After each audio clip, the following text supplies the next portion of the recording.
Welcome back to RetroB8, where today I'll be looking at the top 10 Amiga Ocean games that I enjoy playing.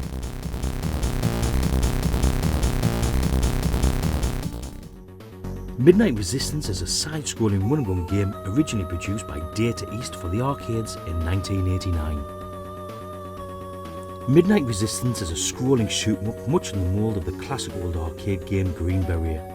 Your route is simply to follow the scrolling landscape, dealing with whatever comes into view by blasting it. After each level, there is a special weapons screen where you can buy new weapons. Each one is locked behind a sheet of glass and you have to pay with them with the keys collected from the dead foes from throughout the level.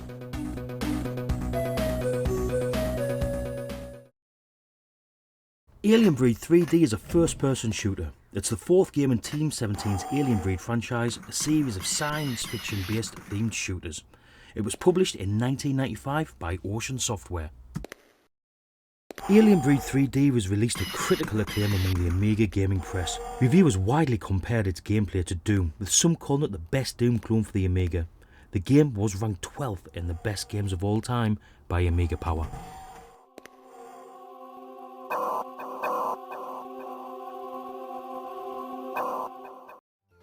The Newzealand story is a platform game developed and released in arcades by Taito in 1988. The goal of the game is to safely get Tiki through each level, avoiding enemy fire and spikes to rescue one of his Kiwi friends at the end. The levels are expansive and it scrolls in all directions. The graphics are big, colourful cartoon sprites that are beautifully drawn and wonderfully animated.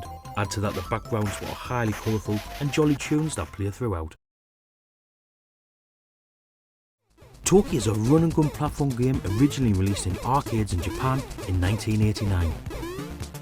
The player must traverse several levels with a mini-boss at the end. Despite his apparent handicap, his slowness as an ape, and the fact that almost any attack can kill him, Toki is able to spit powerful shots that will help him in defeating the enemies and obstacles that try and slow him down on his mission. In between body bashing there are gold coins to collect. Get 30 and you gain an extra life. Collect a wristwatch and you get more time. To complement the action, there is a soundtrack that you will either love or find incredibly irritating. Me, I kinda like it. European Champions was published in 1993 by Ocean and developed by Audiogenic.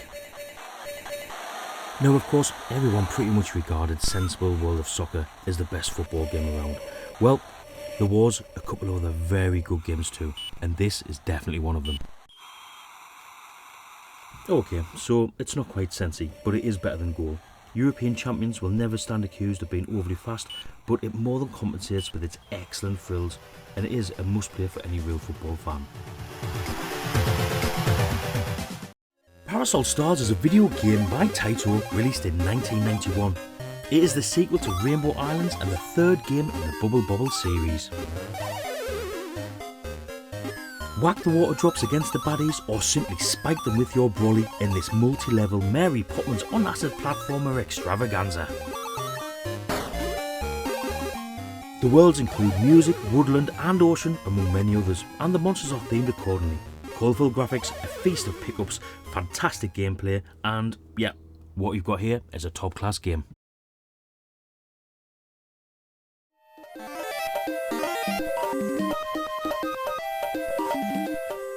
Wizkid, the story of Wizball 2, is a humorous action game for the Amiga. It was developed by Sensible Software and published by Ocean Software in 1992.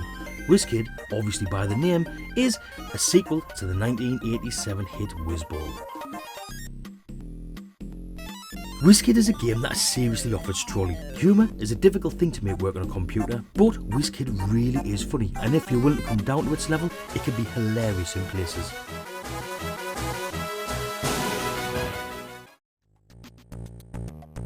Pushover is a puzzle platform game developed by Red Rat Software and published by Ocean Software in 1992 for the Amiga. The game was actually sponsored by Smith's British snack Quavers, which is now owned by Walkers, and the plot revolves around the then Quavers mascot Colin Curley losing his Quaver packets down a giant anthill. It is tempting to put Pushover in the same bracket as the classic Lemmings. Both need careful planning ahead and split-second timing to master.